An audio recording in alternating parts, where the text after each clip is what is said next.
Venezuela y su multipolaridad, muralla de contención y garantía de paz. El viraje en su forma de concebir y materializar sus relaciones internacionales bajo otros principios ha desencadenado en que Venezuela sea epicentro de un asedio imperial sostenido.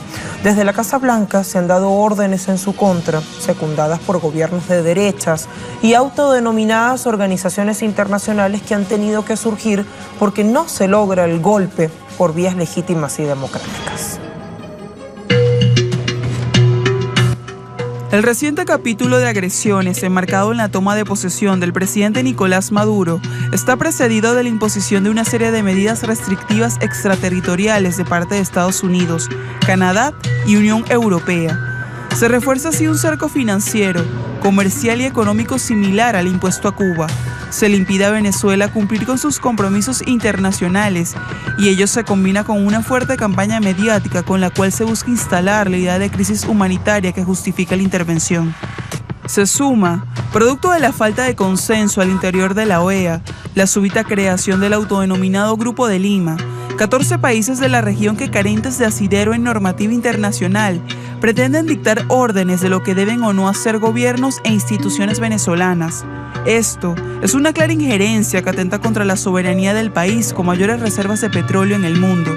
Más allá de airadas declaraciones de distintos personeros de la vida política, el asedio internacional promovido por Estados Unidos ha tenido provocaciones belicistas contra Venezuela, como llamados a intervención militar y negociaciones para apertura de nuevas bases militares y el envío de un buque escuela hacia aguas vecinas a la nación suramericana. Recientemente, la Fuerza Armada Nacional Bolivariana de Venezuela interceptó en sus aguas territoriales, en la desembocadura del río Orinoco, una embarcación de la ExxonMobil, una empresa petrolera estadounidense, que hacía aparentes supervisiones en la zona.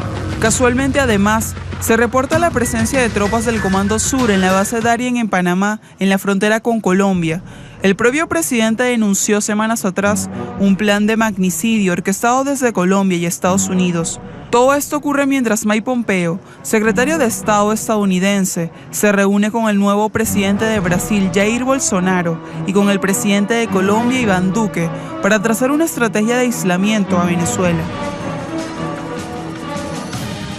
Ahora nos acompaña en estudio Néstor Rivero, abogado, profesor universitario, analista. ¿Cómo está, profesor? Gracias por venir. Muchas gracias por la invitación. Quiero preguntarle si es que acaso Estados Unidos no concibe su geopolítica sin Venezuela, o digo mejor, si Venezuela está en un escenario central, protagónico en la geopolítica estadounidense.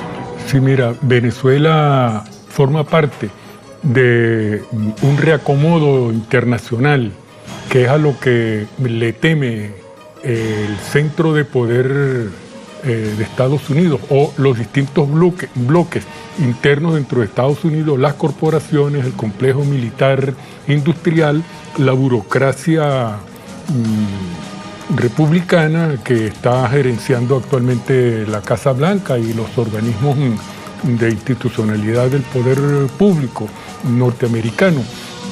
El mundo está emergiendo, no es el mundo de 1965 donde el presidente Johnson invade a República Dominicana, o el mundo de 1981 donde Reagan invade a Grenada sin mayor objeción latinoamericana y con un amplio respaldo interno por el fantasma de la Guerra Fría de aquellos años.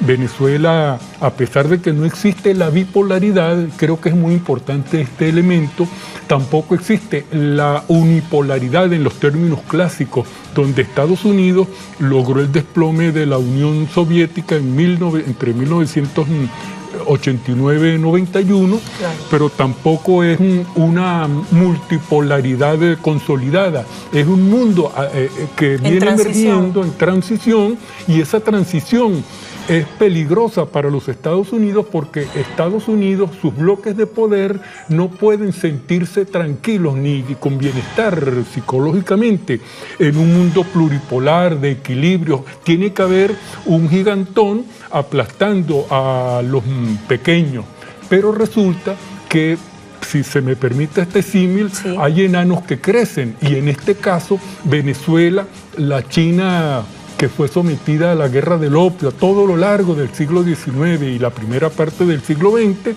junto con Rusia, junto con Irán, junto con Norcorea, otros pequeños centros de poder han venido asumiendo tanta fortaleza interna que vienen imponiendo por vía de los hechos, sin vulnerar el orden internacional, el orden jurídico, digo, una nueva realidad.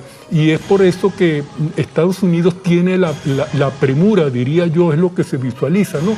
Viendo que la OEA no le ha sido el instrumento viable para imponer un castigo de hecho sobre Venezuela, recurrir a otro instrumento que es el Grupo de Lima. ¿Qué tanta validez o legitimidad tiene? El presidente lanzaba un desafío, lo teníamos al principio del programa después de la primera jugada, que dice: le damos 48 horas a los integrantes de ese grupo, sin ningún asidero internacional, de rectificar su postura contra Venezuela. Mira, hay una diferencia. Además, pareciera que es muy grave que envíe un mensaje, y disculpe que le interrumpa, pero para añadir esta idea, pareciera que es muy grave que ese grupo de países, de gobiernos, envíen un mensaje a desconocimiento de un presidente electo en urnas. No, y despojando de territorio al país, en este caso agredido, que es Venezuela, despojando de su mar territorial a Venezuela para otorgárselo a otro país. Eso no es atribución ni siquiera de un tribunal penal internacional. Eso está sometido a un litigio acordado en los términos del Tratado, Acuerdo de Ginebra de 1966, en este caso el contencioso Guyana-Venezuela, el contencioso por el territorio Esequibo. Pero ocurre que esto no es porque tienen posturas jurídicas o territoriales, sino porque hay ex profeso un mandato que está recibiendo este conjunto de gobiernos súbditos de Estados Unidos, que son el llamado Grupo de los 13, no sé si llamarlo Grupo de los 12, recuérdese que tanto México como Uruguay han marcado diferencia respecto a ese punto, ¿no? A ese señalamiento. Y resulta que, por mucho que sea, el Grupo de Lima ni ha sido un organismo internacional reconocido en primer lugar por la Organización de Naciones Unidas, por los entes multilaterales, no es un ente multilateral, ni es tampoco un grupo de mediación al modo en que fue el grupo de Contadora de los años 80, que medió para gestionar la paz en Centroamérica, Lucía.